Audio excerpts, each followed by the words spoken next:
Let's quickly look at a few tunings on the guitar, as that's a very common instrument. You have standard tuning, which is E, A, D, G, B and E. You can always drop the low E to a D and have drop D tuning, which is great for heavier music, or you can also drop all the strings by a semitone, which can be good for heavier music or if your singer has a problem hitting the notes comfortably. The pros of this are it's the most common tuning and it's used in a vast majority of songs. It has familiar finger positioning for chords and scales, and plenty of instructional materials are available. The cons: it might not offer the unique soundscapes of alternate tunings, and it's limited to the standard pitch range. Open G, which is D, G, D, G, B, D.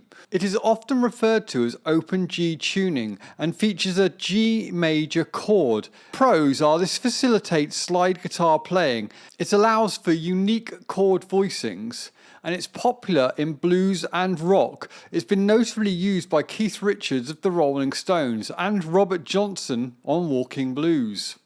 The cons are it requires relearning of chord shapes and it's not as versatile for non-slide playing. Then we have thathad, D-A-D, G-A-D.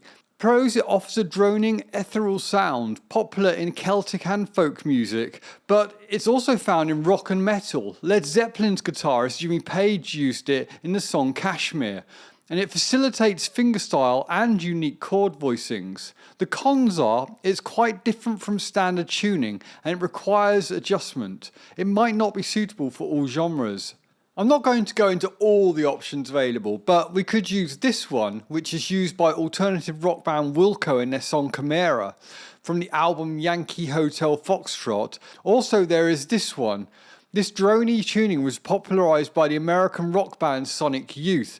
It is ideal for exploring rock, dream pop and metal sounds,